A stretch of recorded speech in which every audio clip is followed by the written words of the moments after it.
ओम शांति। प्यारे बाबा हमको कहते हैं, बच्चे, निश्चय आत्मक बुद्धि विजयंती। हम बहुत काल से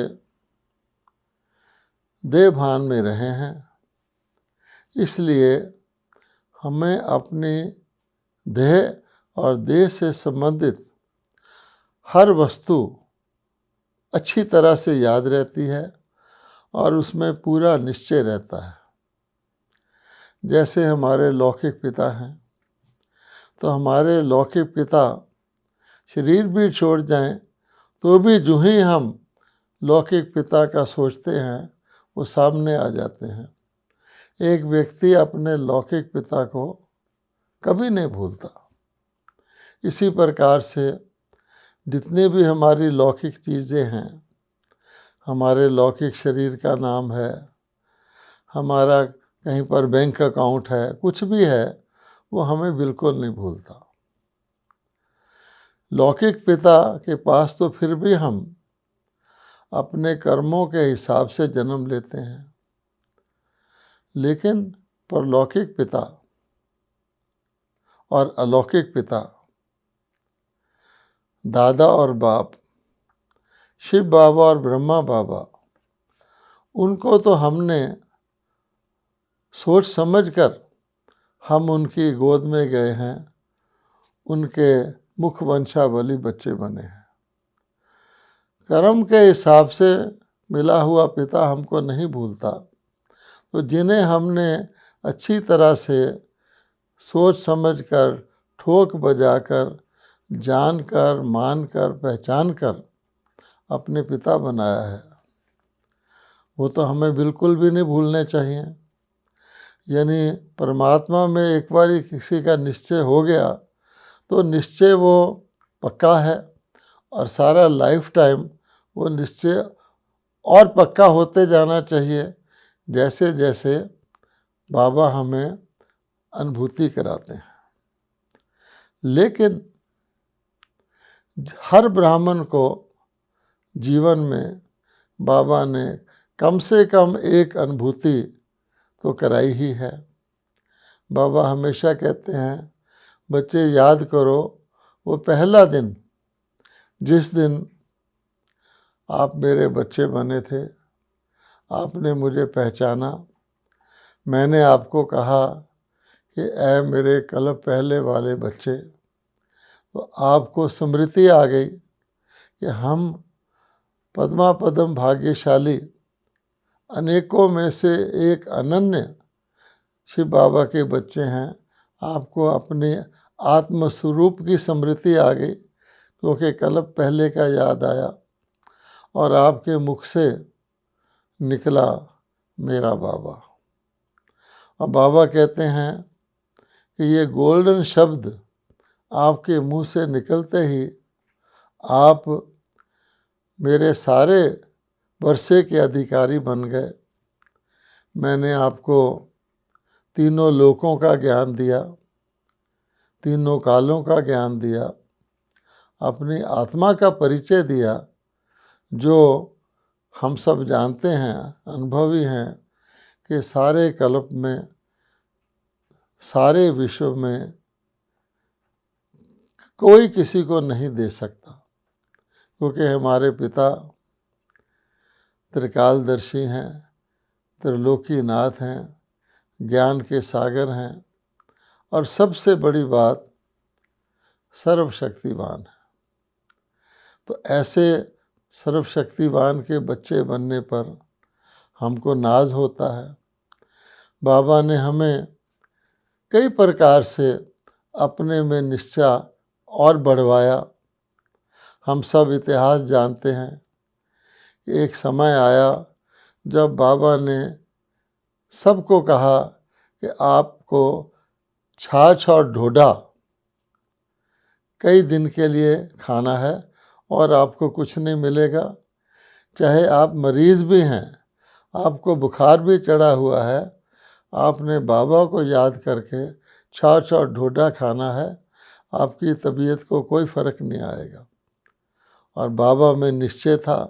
सभी बच्चों ने छाछ और ढोढा खाया और सचमुच जो बीमार भी थे उनकी तबीयत पर कोई असर नहीं आया। ये बाबा ने किस लिए करवाया?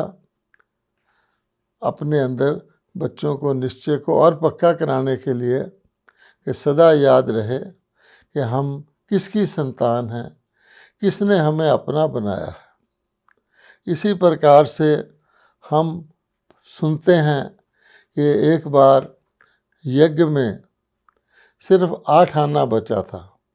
उस समय ईशु दादी कैश को संभाला करती थी और उसने बाबा को जाके कहा, अभी भोजन का टाइम नहीं हुआ था यज्ञ का, कि बाबा यज्ञ में केवल 8 आना बचा है।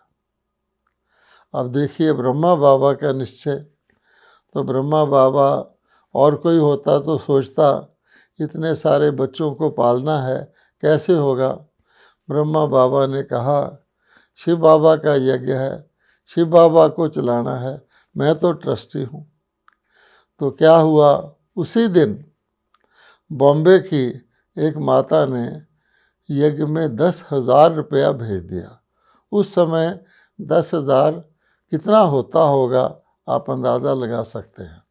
और उस दिन के बाद आज तक यज्ञ में ऐसा तोड़ कभी नहीं आया और यज्ञ हमेशा फलीभूत रहा है और अच्छी तरह से सुचारू रूप से आज भी चल रहा है, जबकि इसका इतना विस्तार हो गया है।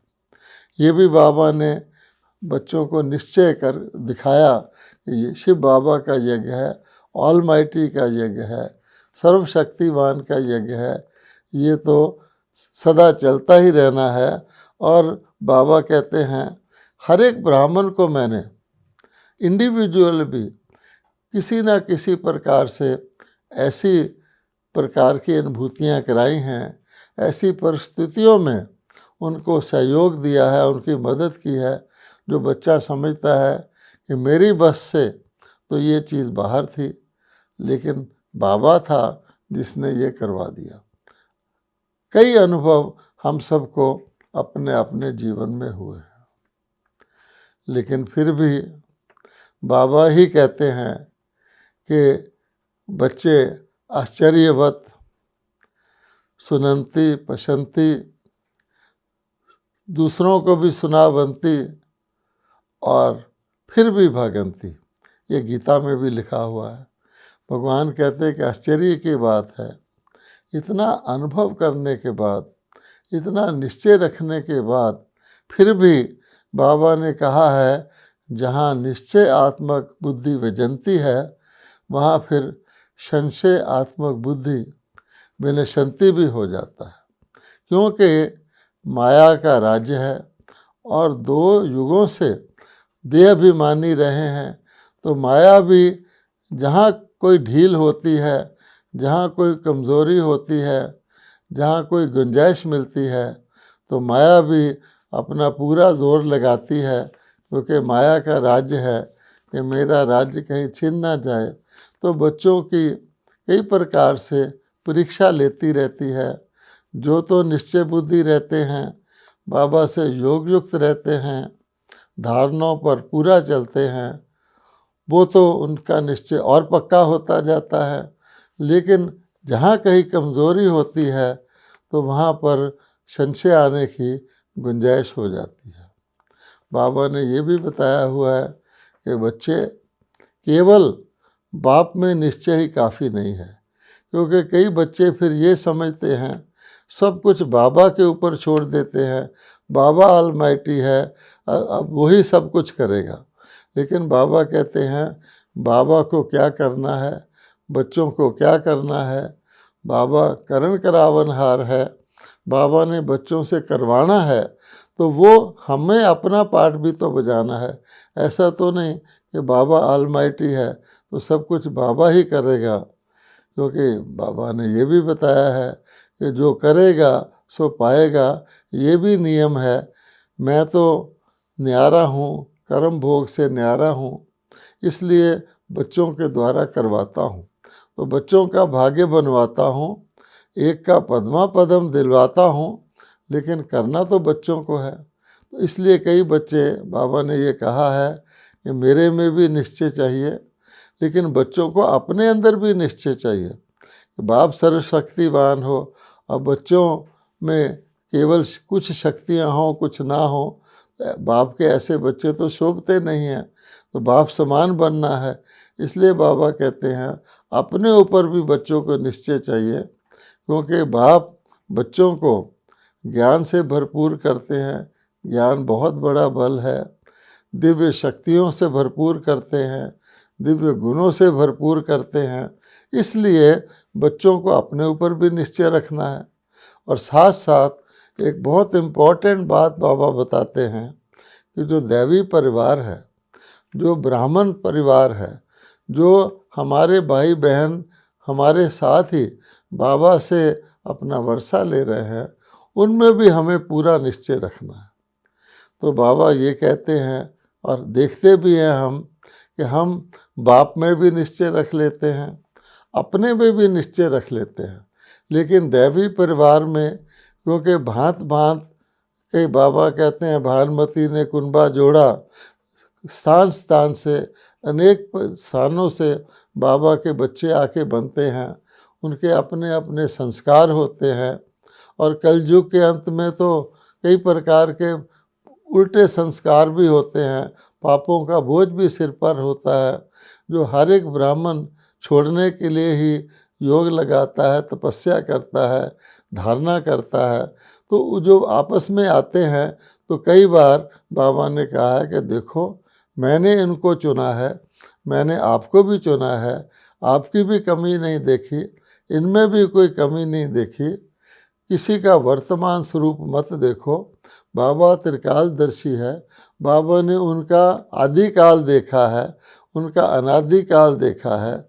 उनकी जन्मपत्री देखकर ही बाबा ने उनको यज्ञ में लाया है, आपको भी लाया है। आपका भी कोई अवगुण तो बाबा ने नहीं देखा।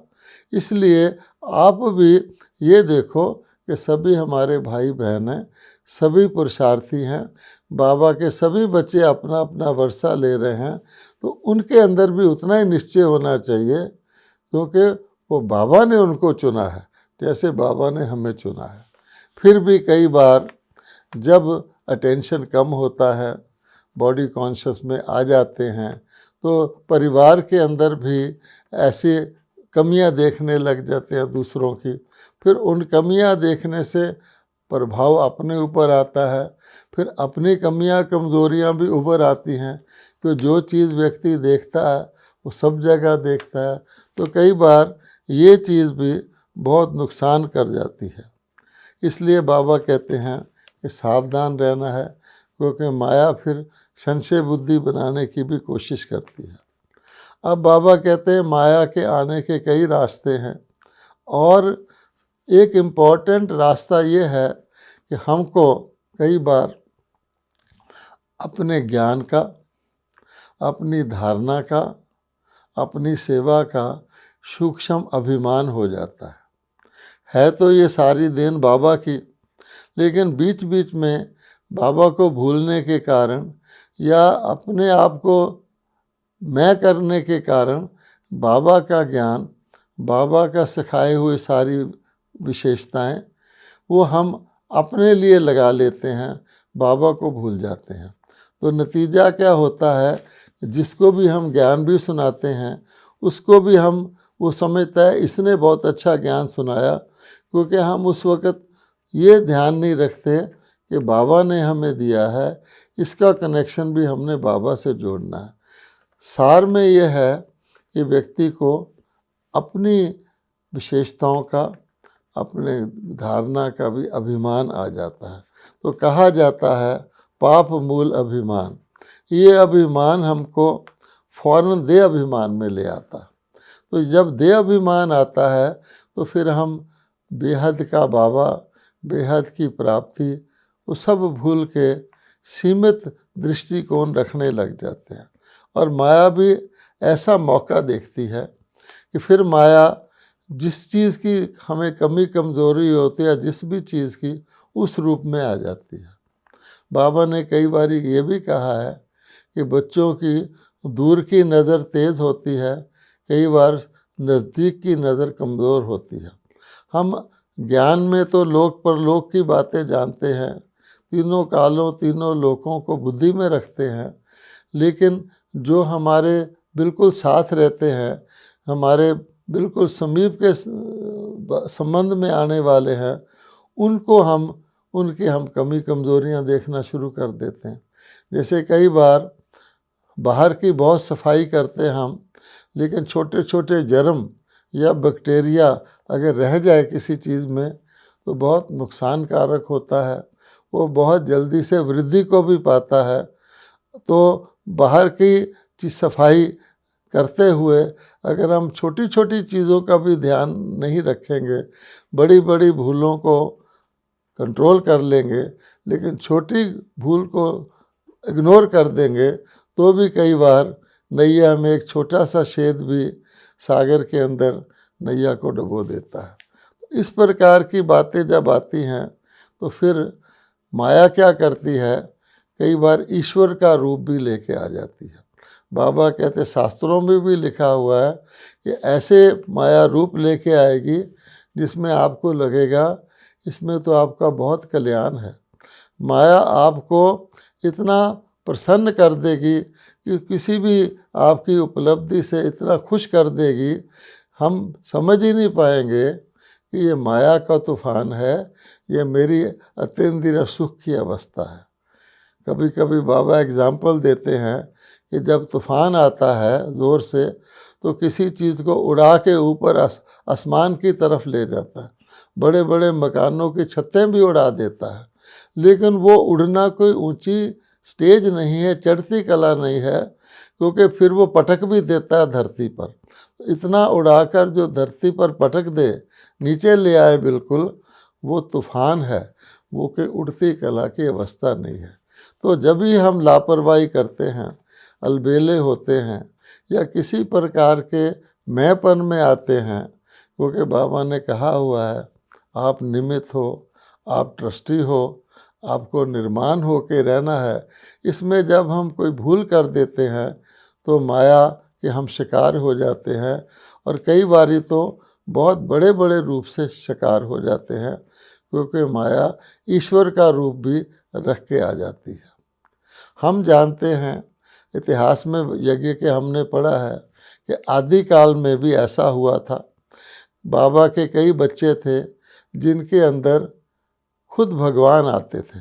ब्रह्मा बाबा भी उनके आगे बैठते थे, मातेश्वर भी उनके आगे बैठती थी, लेकिन उन बच्चों को निमित्त बन के इस रोल को ना समझने के कारण उनको अभिमान आ गया कि शायद मैं ही, मेरे में भगवान आता तो मेरा भी सम्मान भगवान की तरह होना चाहिए।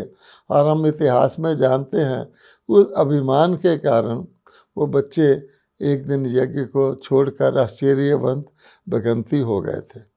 अब ऐसी ऐसी आत्माएं जो आश्चर्यवंत भगंती हो गईं और जिन्होंने ये सोचा था कि हम, क्योंकि हमारे अंदर बाबा आता है तो हमें बाबा ही समझे जाना लेना चाहिए, मम्मा बाबा भी हमको बाबा समझकर ही सम्मान करें, अन्य जो सीनियर्स हैं वो भी बाबा ही समझकर सम्मान करें। ऐसी आत्माएं यज्ञ तो छोड़कर चली गई, पर के उनके अंदर वो मान सम्मान पाने का जो उनको टेम्परेरीली नसीब हुआ था, उसका उनके अंदर संस्कार रह जाता है। फिर क्या होता है कि माया का रूप धारण करके ऐसी आत्माएं उसी चीज़ को दोबारा पाने की कोशिश करती हैं। तो बाबा ने बताया था कि जब तक ब्रह्मा बाबा शरीर में थे तो संदेश पुत्रियों का रोल बाबा ने रखा हुआ था, क्योंकि यज्ञ को शिव बाबा चलाते हैं, तो कुछ मुख्य बात होती थी, किसी बात को वेरीफाई कराना होता था, शिव बाबा से पूछना होता था, तो बाबा ने ऑफिशियल संदेश पुत्रियाँ, ऑफिशियल ट्रांस मैसेंजर रखे हुए थे।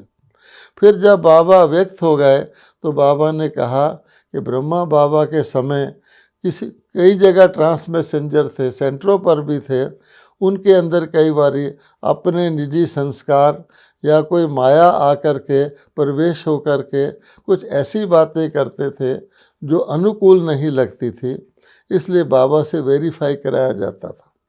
तो क्योंकि आत्माओं के अपने अपने संस्कार होते हैं, उसको वो इस ट्रांस पार्ट के द्वारा व्यक्त करने की कोशिश करते हैं। तो उस समय भी बाबा बताते थे कि ये रोल माया का है, ये बाप का नहीं हो सकता, क्योंकि माया भी बड़े फोर्स से आती है, लेकिन सर्व का कल्याण हो, सर्व की उन्नति हो, वो टेस्ट होता है कि ये इसके अंदर माया पार्ट बजा रही है या शिव बाबा पार्ट बजा रहे हैं। बाबा के व्यक्त होने के बाद ये फैसला हो गया कि कोई भी ट्रांस मैसेंजर नहीं बनेगा, क्योंकि वेरीफाई करने वाला नहीं है। यज्ञ के द्वारा ऑफिशियल ट्रांस मैसेंजर निर्धारित किए गए, उन्हीं के द्वारा ही यज्ञ की कार्रवाई होती है। अब तक ये सिस्टम चला आया है। किंतु वो जो आत्माएं हैं, शायद उन्होंने एक बारी पुनर्जन्म भी ले लिया हो, लेकिन जिस आत्माओं के अंदर ये था कि हमें बाबा की तरह ही ट्रीट किया जाए, हमें बाबा ही समझ लिया जाए, वो आत्माएं माया का रूप धारण करके, बाबा का रूप धारण करके किसी भी आत्मा के अंदर प्रवेश कर जाती हैं और ऐसा पार्ट बजा के दिखाती हैं जैसे वो सचमुच बाबा ही पार्ट बजा रहा हो या बाप दादा ही पार्ट बजा रहे हों। तो उसी प्रकार का रूप धारण करके, जैसे कहा जाता है कि माया ने भगवान का रूप धारण कर लिया, कुछ चिन्ह इस प्रकार के बताते हैं जो भोले भालों को या उन आत्मा को जो अपने किसी अभिमान के वश, किसी धारणा के अभिमान के वश या किसी आत्मा की कमी के कारण से उनसे प्रभावित हो जाती हैं। तो ऐसी आत्माएं समय प्रति समय यज्ञ के अंदर, हम सब जानते हैं, वो आती रही हैं और उन्होंने इस प्रकार का रोल बनाया है। भिन्न भिन्न प्रकार के नाम से उन्होंने ग्रुप बनाए, क्योंकि उनको भी अपना जलवा, माया को भी जलवा दिखाने का मौका मिलता है और वो बाबा के मेन यज्ञ से अलग होकर के ये समझने लग गए कि शायद अब बाबा का यज्ञ उनके द्वारा ही चलना है। किसी ने अपना नाम शंकर रखा, किसी ने गणेश रखा, किसी ने कुछ रखा। तो हम ये भी देखते आए हैं कि कुछ समय तक उनका जलवा चलता है। आखिर नकल का धंधा तो सदा नहीं चलता है और उनको पछताना पड़ता है। ऐसे कई ग्रुप्स हम यज्ञ में देखते आए हैं। तो थोड़े समय के लिए जैसे कोई बुदबुदा होता है, वो थोड़ी देर चलता है पानी में, फिर अपने आप फूट जाता है। तो इसी प्रकार से ऐसी आत्माएं, उसके कई टेस्ट होते हैं कि क्या वो सचमुच बाबा के द्वारा भेजा हुआ संदेश है या बाबा या मम्मा ही उसमें पार्ट बजा रहे हैं। नहीं तो कोई कह देते हैं मेरे में मम्मा आती है, कोई कह देते हैं बाबा आता है। और फिर उनसे प्रभावित कौन होते हैं? मैं हमेशा ये कहा करता हूँ कि ऐसी आत्माएं किसी भी नए व्यक्ति को जो अज्ञानी है उसको अपना शिष्य बना के दिखाए या उससे प्रभावित करके बताए। अज्ञानियों का तो उनके पास आना दूर रहा, बाबा के परिवार में ही कुछ ऐसी आत्माएं होती हैं जो निश्चय से संशय में बदल चुकी होती हैं, यज्ञ में रहती हैं, यज्ञ का भोजन करती हैं, लेकिन वो एक प्रकार से भगवान का यज्ञ है ऐसे निश्चय बुद्धि होकर नहीं चलती हैं। वो लौकिक रूप से, जैसे दुनिया होती है कि मुझे इलेक्ट्रीशियन का पार्ट मिला हुआ है तो मैं अच्छा इलेक्ट्रीशियन हूँ। इलेक्ट्रीशियन तो बाज़ार में भी मिलते हैं, लेकिन ना उन्होंने, मैं एग्जांपल दे रहा हूँ सिर्फ इलेक्ट्रीशियन की, कोई भी पार्ट मिला हुआ है, ना उन्होंने ठीक तरह से अमृत वेला करना है, ना मुरली को समझना है, ना धारणा करनी है, ना भोजन को ठीक तरीके से धारण करना है। एक प्रकार से वो लौकिकता में आ जाते हैं।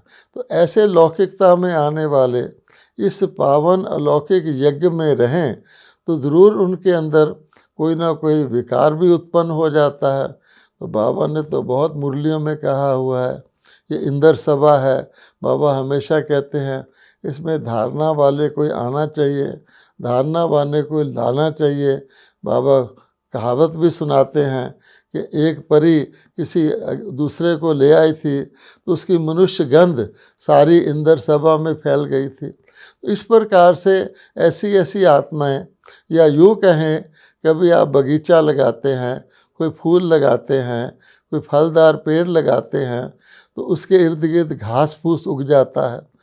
तो हमेशा कोशिश करते रहते हैं माली कि घास फूस को निकाल दें, क्योंकि जो उसको वो पोषण देते हैं, खाद देते हैं, जल देते हैं, वो पौधे के लिए देते हैं, ना कि घास फूस के लिए। नहीं तो घास फूस ही उस पानी को, जल को, उसके पौष्टिक चीज़ों को खा जाता है। पौधा कम उगता है, घास फूस ज़्यादा उगता है, जिसको हम वीडिंग आउट कहा करते हैं। तो यहाँ भी बाबा के यज्ञ में स्वाभाविक तौर पे बीच बीच में वीडिंग आउट होती रहती है। कुछ ना कुछ ऐसा दृश्य आ जाता है जिसके कारण से इस प्रकार की आत्माएं अपने आप ही कुछ ऐसी हरकत करती हैं और ऐसे लोगों से प्रभावित हो जाती हैं जो कि वास्तव में यज्ञ के नियमों पर नहीं चलते।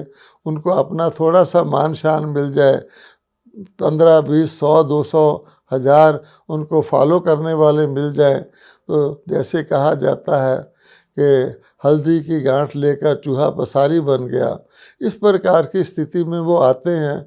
कुछ देर के बाद फिर उनका वही हशर होता है जो होना होता है। तो ऐसी आत्माओं के लिए बाबा ने कहा हुआ है, पहली बात, आजकल बाबा की मुरलियाँ भी आ रही हैं कि यज्ञ में सबसे बड़ी कमज़ोरी है प्रभावित होना या प्रभावित करना। ये बाबा ने कहा हुआ है, अन्य जितनी भी कमज़ोरियां हैं उसमें सबसे इम्पोर्टेंट कमज़ोरी है कि किसी को प्रभावित करना, अर्थात बाबा का ज्ञान, बाबा की दी हुई विशेषताएं अपने नाम से पेश करना। तो दूसरे आपकी महिमा करें, उनको ये ध्यान में ही ना लाएं कि बाबा के साथ इसका कनेक्शन जोड़ना है, मुझे ये बाबा ने दिया हुआ है। इसको कहते हैं प्रभावित करना, और प्रभावित करने वाले के अंदर अभिमान ऑटोमेटिकली आ जाता है। दूसरा है प्रभावित होना।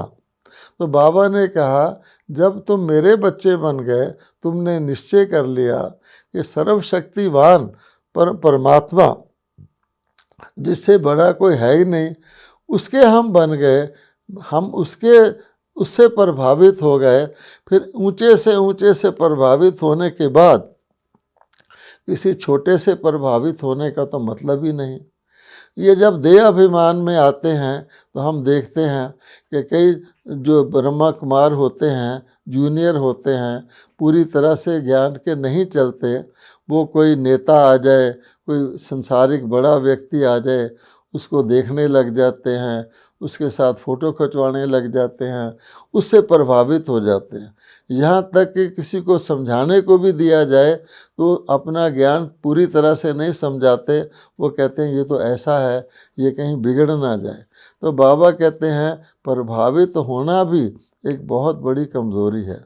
इसी प्रकार से कई आत्माएं, जब इस प्रकार का किसी का विचित्र पाठ चलता है, किसी में मम्मा आ रही है, किसी में बाबा आ रहे हैं, किसी में ब्रह्मा बाबा आ रहे हैं, वो प्रभावित हो जाते हैं। तो पहली बात तो उस वक़्त बाबा को भूले हुए हैं कि जब हम ऑलमाइटी से प्रभावित हैं, ऐसी आत्माओं से क्यों होते हैं। फिर बाबा ने कहा हुआ है आपको वेरीफाई कराना चाहिए। यज्ञ में जो सीनियर हैं, जो अनुभवी हैं, जो सारे यज्ञ को जानते हैं, गहराई से जानते हैं, वो वेरीफाई करके आपको कहें कि हाँ ये राइट है तो राइट माने, रॉन्ग है तो रॉन्ग माने। लेकिन कभी कभी बुद्धि में ऐसा नशा चढ़ जाता है, प्रभावित खुद हो जाते हैं, वो सोचते हैं मैं ही ठीक समझा हूँ, बाकी सब ठीक नहीं समझे हैं। सारा यज्ञ एक और, सारे यज्ञ के देश विदेश के केंद्र एक और, सारे यज्ञ के टीचर, सारे यज्ञ के सीनियर्स एक और वो एक और हो कर के ये समझने लग जाते हैं कि मैं ज़्यादा अक्लमंद हूँ, मैंने ये किसी के में मम्मा के आने का या बाबा के आने का जो दृश्य देखा है वो राइट है और ये सब लोग शायद गलत समझ रहे हैं। फिर वो अपने मन में अंदाज़ा भी लगाने लगते हैं कि क्यों ना जिन आत्माओं में भगवान आ रहा है उस अब यज्ञ में तो बाबा ने कहा है कि बाबा ने साकार का पाठ बंद कर दिया है, इसलिए बंद कर दिया है कि अब आत्माओं को परम धाम में जाना है, सूक्ष्म वतन में जाना है। अगर बाबा को साकार का पाठ दोबारा चालू करना भी होगा तो यज्ञ में करेगा जिस यज्ञ को आगे उसने बढ़ाना है, ना कि किसी ऐसी आत्मा के में जाकर करेगा जो यज्ञ से अलग हुए हुए हैं या यज्ञ से निष्कासित हुए हुए हैं या जिन्होंने कोई अपनी अलग से संस्था बनाई हुई है यज्ञ की दो चार बातों को लेकर के। मान लो यज्ञ की ओम ध्वनि चला करती थी, ऐसी बातों को लेकर के यज्ञ के दो चार नियमों को दिखा करके और बाकी अपना प्रभाव डालने की, जिसके अंदर कोई आत्मा आकर के जो ऐसी असंतुष्ट आत्मा थी कि मुझे बाबा माना जाए, मुझे मान दिया जाए, वो आकर के अपना पाठ बजाती हैं, उसको राइट मान के गलत होना, धोखे में आना, वो भले धोखे में आए और उसकी तरह के अन्य भी, जैसे मैंने वीडिंग आउट कहा, जिनको इतनी भी बेसिक समझ नहीं है कि बाबा का यज्ञ कौन सा है, बाबा का ज्ञान क्या है और ये चीज़ क्या है, वो भले ही उस तरफ चले भी जाते हैं तो हमारे लिए ड्रामा अनुसार इसमें भी कल्याण है, क्योंकि उनको फाइनली तो यज्ञ के बाबा की निश्चय उनको कभी हुआ ही नहीं था। अगर थोड़ा बहुत हुआ भी था उस निश्चय पर वो चल नहीं सके और धीरे धीरे माया उनको घसीट कर ले गई। हम देखते हैं एक छोटी सी चींटी भी जब जिंदा होती है तो उसको कोई हाथ नहीं लगाता, चल फिर सकती है, लेकिन एक बड़ी छिपकली भी जब मर जाती है तो उसको चींटियाँ घसीट कर ले जाती हैं। जब भी किसी चीज़ में से उसकी सत्ता निकल जाती है, उसकी वास्तविकता निकल जाती है, जैसे हम कहते हैं हिंदू धर्म से बहुत कन्वर्ट हो रहे हैं, हिंदू धर्म में तो कोई कन्वर्ट नहीं होता। कारण क्या है कि जब हमारा धर्म शक्तिशाली था तो कोई भी देवी देवता को कहो कि किसी दूसरे धर्म में कन्वर्ट हो जाओ, तुम इस्लाम में कन्वर्ट हो जाओ या क्रिश्चियनिटी में या बुद्धिस्ट बन जाओ, कोई देवी देवता तो इसके लिए तैयार ही नहीं होगा। जैसे किसी अमीर आदमी को कहो तुम किसी गरीब के जाकर गोद के बच्चे बन जाओ, कोई तैयार नहीं होगा। लेकिन गरीब का बच्चा तो अमीर का बच्चा बन सकता है। इसलिए जब हमारे धर्म में ही सत्ता नहीं रही, धर्म के अपने हिंदू भी अच्छे हिंदू नहीं रहे, नाम मात्र के रह गए, तो उसमें तो जान ही नहीं है, स्पिरिट ही नहीं है, तो उसको दूसरा घसीट के ले जाएगा। ये तो स्वाभाविक ही है। कोई अच्छा हिंदू कभी भी कन्वर्ट नहीं होगा शक्तिशाली, ऐसे ही कोई अच्छा क्रिश्चियन भी दूसरे धर्म में कन्वर्ट नहीं होगा। इसी प्रकार से बाबा के यज्ञ के बच्चों को ये भी निश्चय होना चाहिए कि ड्रामा में ऐसे बहुत सारे सीन आते हैं, हमें अपने दैवी गुणों की धारणा में चलना है, क्योंकि हमें देवता बनना है। हमें दूसरे को नहीं देखना है कि दूसरा रॉन्ग कर रहा है या राइट कर रहा है, ड्रामा समझ के उस पर खड़े रहना है और इन चीज़ों से विचलित भी नहीं होना है। बाकी कोशिश करनी है, कोई बेचारा गलत रास्ते पे जा रहा है, जहाँ तक हो सके उसको बचाया जाए। जैसे डॉक्टर को पता भी होता है ये कैंसर का पेशेंट फेटल है, अब इसका इलाज नहीं हो सकता, फिर भी डॉक्टर मुंह से नहीं कहता है, अंत तक उसको तसल्ली देता रहता है कि तुम इलाज करो, दवाई करो, तुम ठीक हो जाओगे, ठीक हो जाओगे। तो ड्रामा समझकर हर सीन को हमें साक्षी होकर देखना है।